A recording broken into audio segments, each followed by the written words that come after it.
Welcome, everybody. My name is Colin Day. I'm a financial advisor with Correct Capital Wealth Management.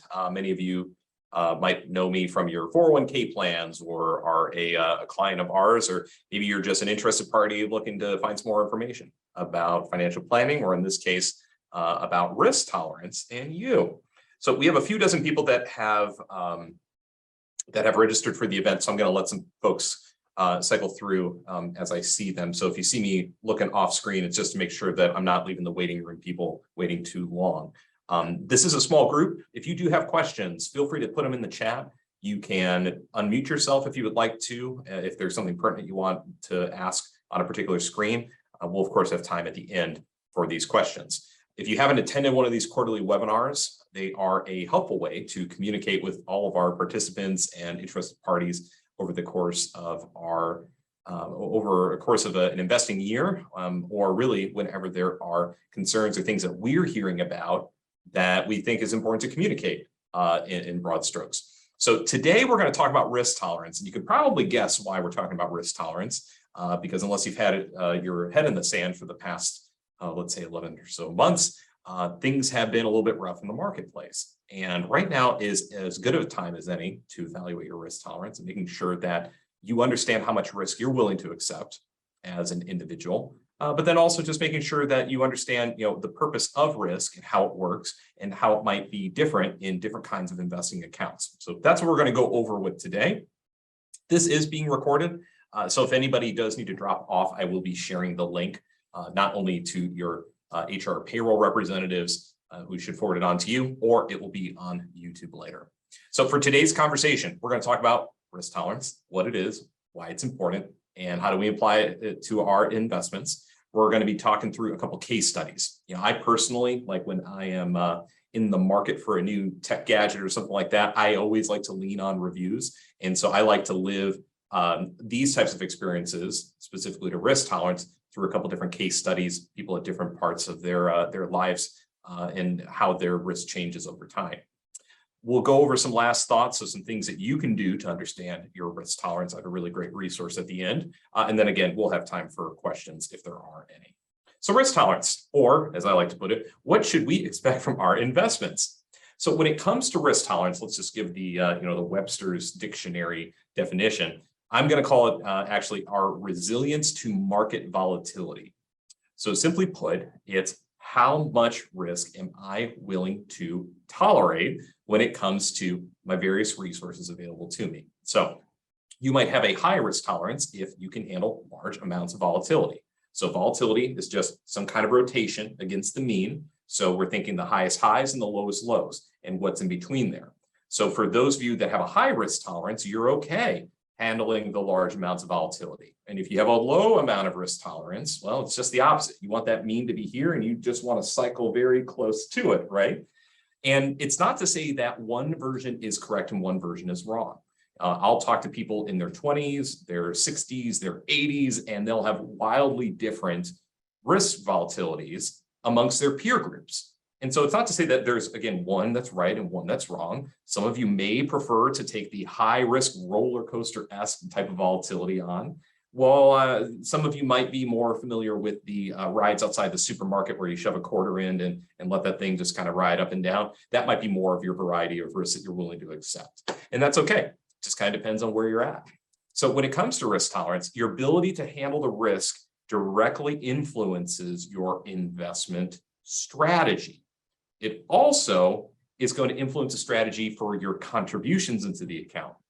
And as I put down there at the bottom, it goes without saying, but just to say it out loud for the sake of this being an audio platform as well, we want to make sure that we understand that volatility has its place, and volatility helps in a lot of situations because not all volatility is bad, especially when we talk about the mean and we go on the upside as opposed to always focusing on the downside.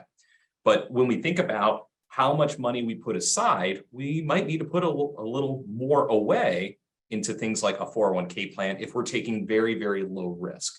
So if in your 401k plans, as an example, you have a money market or a stable value fund, a fixed option, something that pays a guaranteed rate or is as close to zero for the year as possible, well, it's assumed then that you're going to have to tuck a lot more money into your retirement account because you're not growing as fast as those people that are willing to accept the volatility.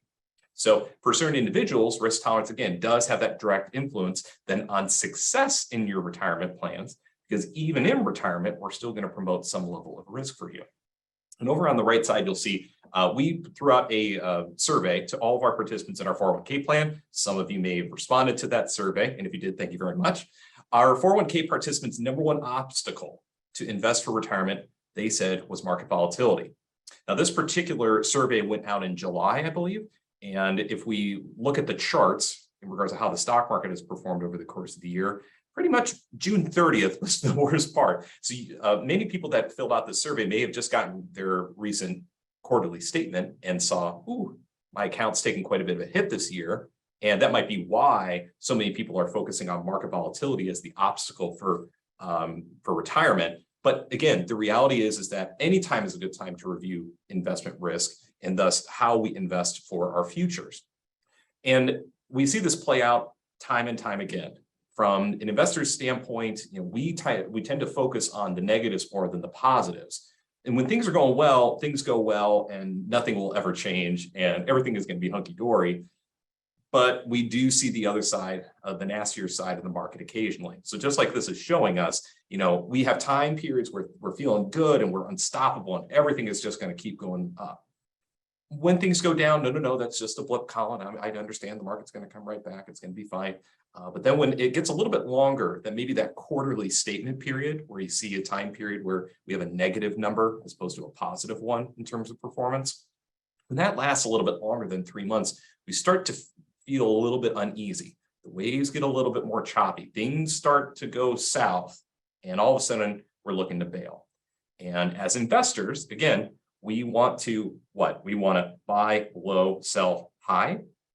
But when it comes to most investors, it's the exact opposite, unfortunately. So many people start to flee the market right around now when the market has a prolonged period of time where things have been going down. And when things start to correct themselves, or we start to see maybe a little bit of sunlight through the clouds, we get a little bit nervous, still not ready to get back in. And then right when the market's right back where it was, in this case, maybe January 2022, that's when we're ready to get hurt again. So we don't want to look like Michael Gary Scott there at the end. We want to be proactive investors and understand why our risk tolerance is the way it is. So we don't feel like our success is predicated on timing the market, but rather just understanding the natural ebbs and flows. So let's talk through some case studies. Again, I find this very helpful as a way to illustrate points for individuals to make sure that we are heading in the right direction, regardless of where we find ourselves today. Because I know many of you might be on this call in your 20s, or you're in your 50s or 70s or 80s, for all I know. We want to make sure that we illustrate lots of different kinds of ideas for folks so that you maybe can see yourself in one of these individuals or couples we'll talk about. So case study number one, as I titled them, Little to Lose. Now, we've got Joy and Eric. They are a young family. They have a 6-month-old son. They are at the beginning of their careers. So for them, they may be renting, maybe they're interested in buying a bigger house because they're planning on filling it with more kids, or maybe they're just trying to buy their very first place. Sorry, I'm admitting somebody real quick. And so when we think about the concepts of risk tolerance and there are different accounts, you're going to see this slide repeat itself 3 times for the different situations that we're going through. Number one, risk tolerance. So that slide where we see on the spectrum, high amount of risk tolerance, low amount of risk tolerance. So we see that what I call them, Joy and Eric. Joy and Eric have higher risk tolerances, and that makes sense. I titled it Little to Lose. Young couple, all the time in the world to invest. Yes, they have a son. Yes, they need to have risk management as a part of their financial plan. But from an investment perspective, all the time in the world to make that stuff work for them. So, and just like in most typical couples, the man in this case has a higher risk tolerance than their partner. But it just goes to say that everything is much more on the high risk side of things than on the low risk side. So over on the right side, you'll see the different kinds of accounts that they maintain. So they may have established a new 529 college savings account for their son after he was born.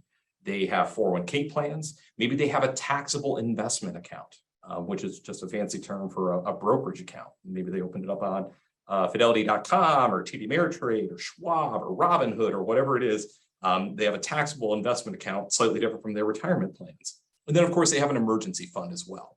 So on that other chart that you see there on the bottom left, the account risk level, we've kind of given an idea of where we think the risk might be for the various kinds of accounts. So you'll notice all the way on the left, we have got cash. So that's the emergency fund.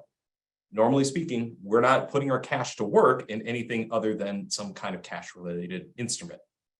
Checking account, savings account, high yield savings, Series I bonds, treasuries, things like that, CDs, things of that ilk. And the point is that we need to have that portion of our account very secure because it's the emergency fund. We need to have some kind of liquidity. We need to have that available to us so that if Joy or Eric run into an emergency, they have something to fall back on.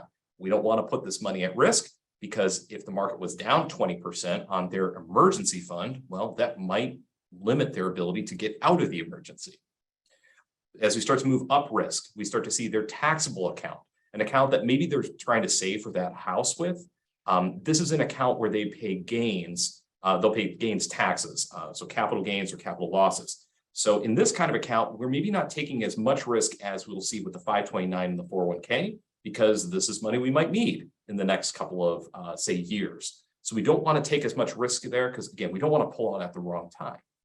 The 529 account, slightly more risk. But when we think about a 6-month-old, we assume that in this situation, they're going to use it for their son's college education. Generally speaking, in the United States, that's going to be around the age of 18. So the clock on that particular account is about 17 years. So when we think about the time period, the space we're giving ourselves between now and that event where they're writing that first tuition check, it's a shorter time period than, say, their 401k accounts, which is for retirement purposes. If they are the typical American aiming for around age 65 retirement, these two have about 40 years. So they can take the most risk in their 401k plan, but their 529 accounts, generally a little bit less. And again, that's because some might need it a little bit sooner. So case study number 2, stuff is getting real. We got Fiona here. She's in her mid-40s. She's in the middle of her career, but she's still advancing in roles. So maybe she's kind of worked up to her current role, and she's very interested in continuing to, let's say, climb that corporate ladder, so to speak. So for her, there's no children in this case, so she's a single individual, and she finally feels, as she's moved up in her career, that she's making an income where she can start to put more money away. So that's where we find Fiona right now. So for her, after maybe doing some kind of questionnaire or having a conversation about her risk or experiences with investing in the past, we find that her risk tolerance is very different from the previous couple. She's almost smack dab in the middle, that moderate range. So for her, meeting her where she is and considering the resources she has, or if she's interested in developing, we have to shift the focus. So again, she's got in her situation a 401k plan. Let's say that she also has a Roth IRA. She has cash, and for her, she's decided to put them in like money markets or CDs. So just like we saw before, the account risk level for the cash, that emergency fund, very, very low. We don't want to take risk with that money. That's part of her emergency fund. Maybe it's a part of some big purchase that she might have on the near horizon. In her 401k plan, where in her case, let's assume that that's all pre-tax money. So anything she takes from that account in the future when she retires, she's going to include that on her income. She's decided that she wants more of that, maybe slightly higher than moderate level of risk. And for that account, that might make sense for her. In the Roth account, her Roth IRA, you'll notice that's the highest amount of risk. And we've talked about this in previous presentations, but I'll reiterate why we generally take the most risk in our Roth IRAs or Roth 401ks, if applicable, is in a Roth account, provided we've had the account for 5 years and we're over 59 and a half years old, we don't pay taxes or have penalties on the earnings. So in a Roth account, we are incentivized to be aggressive because we don't pay taxes on those earnings. So it may make sense to you then to be more aggressive in that Roth account because we know that that's all the tax-free money that we're going to be able to draw off of in retirement. Things like your 401k plan, where again, if it's pre-tax between you and maybe your employer is matching or making a profit-sharing contribution, that money is pre-tax and we're going to owe taxes on it.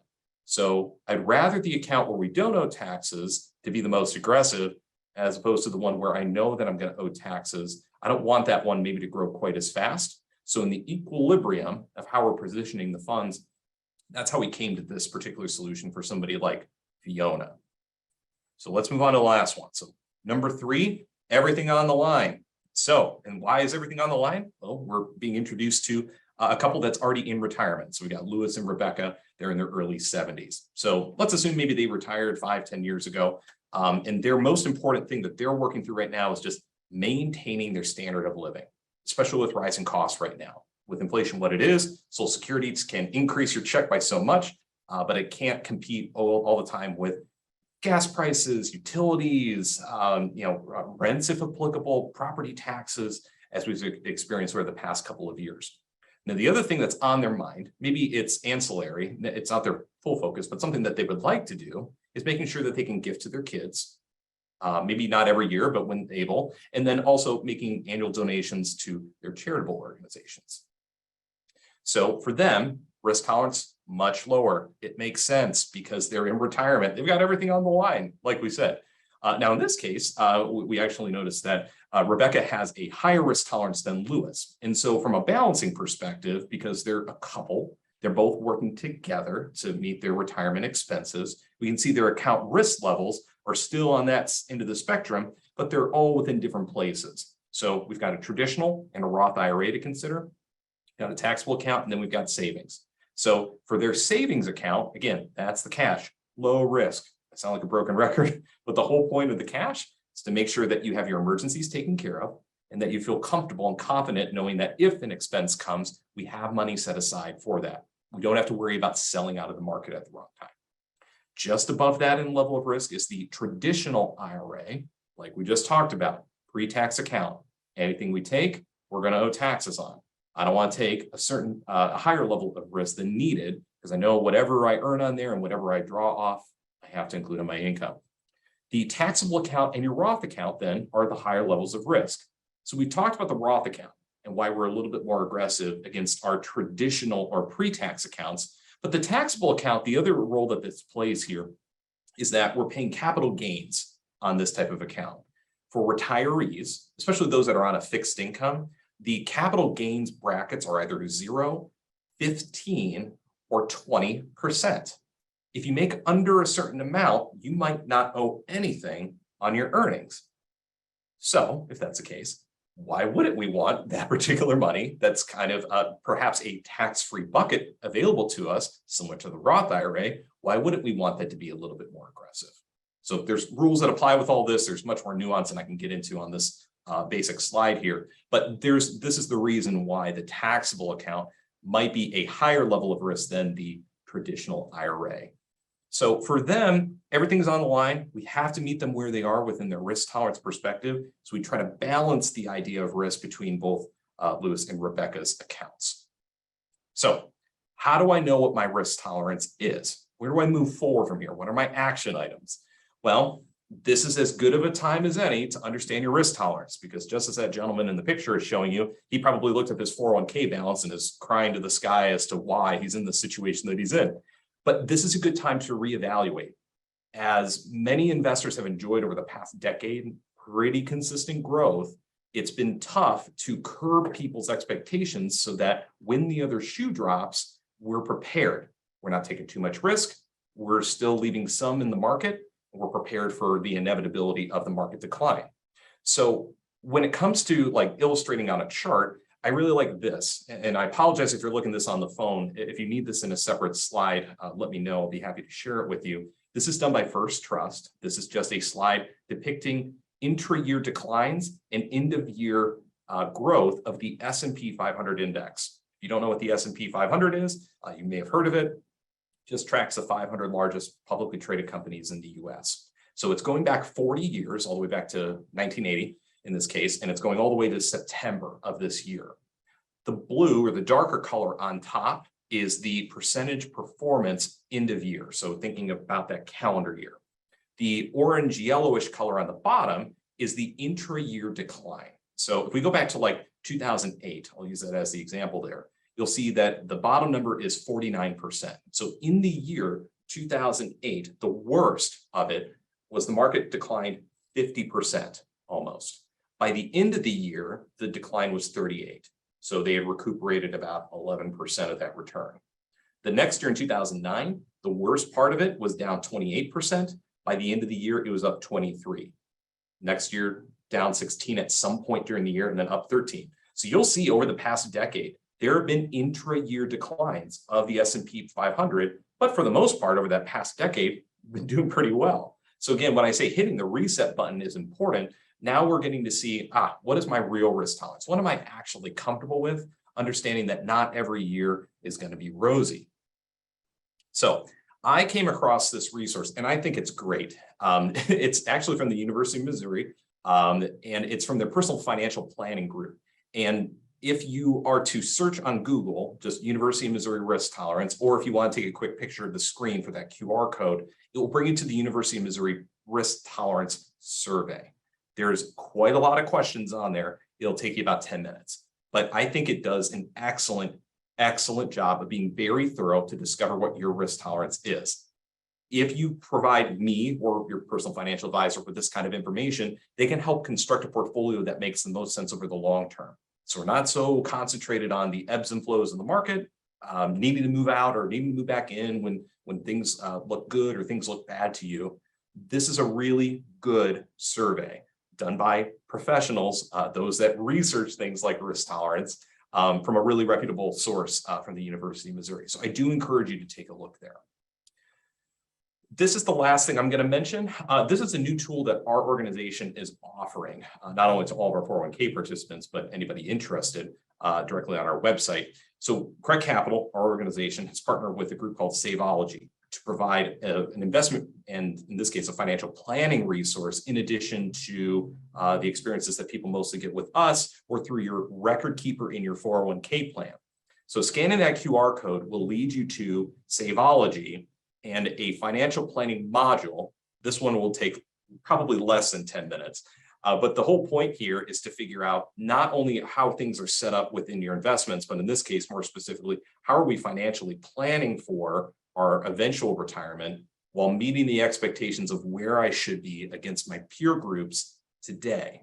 So if you're 40 years old, trying to figure out, am I even on pace to save for retirement? Am I meeting expectations? Is my debt too high? Do I have the payoff schemes correctly? This is what this resource does. That's what it's designed to do. As a financial advisor, I vet a lot of these types of tools. I think Saveology is great. I set up a profile with them. And not only do they provide you a report card to let you know, here's where you're exceeding expectations and this is where you need some work, but they let you know, hey, here are your next action items. Go talk to your estate planning attorney, or here's some resources for you to go get a will done. Here's some ideas in regards to what your life insurance coverage should be. So if you're going through open enrollment, maybe you need to make some adjustments to make sure that you make your elections correctly.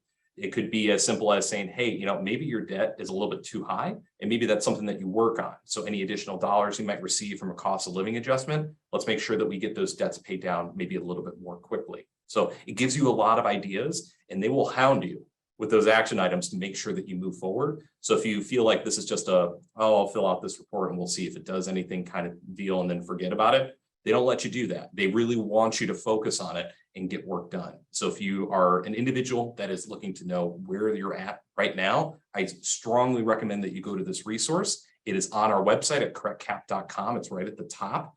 There's a little button, I think it says free assessment or free planning, something like that. Or again, the QR code is right there. If you don't have the ability to take a photo right now, or if you would like me to send it to you later, just shoot me a note. Okay, those are all my prepared comments. I went a couple minutes over, so I apologize. I am available for questions if anybody wants to stick around. You can type them in the chat or you can unmute yourself. Again, we're a small group, so if there's anybody that has anything for me, let me know. If you prefer to contact me offline, there's my email as well as my phone number. Alexia Keel is also on the call. She's somebody else that you can use as a resource, or John Biedenstein. So we're here for you, for your questions. I'm going to stop talking and I will see if there's any questions.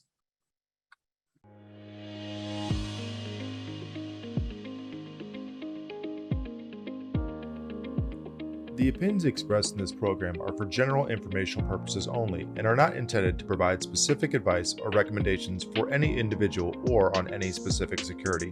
It is only intended to provide education about the financial industry. To determine which investments may be appropriate for you, consult your financial advisor prior to investing. As always, please remember, investing involves risk and possible loss of principal capital. Please seek advice from a licensed professional. Correct Capital Wealth Management is a registered investment advisor. Advisory services are only offered to clients or prospective clients where Correct Capital Wealth Management and its representatives are properly licensed or exempt from licensure. No advice may be rendered by Correct Capital Wealth Management unless a client service agreement is in place.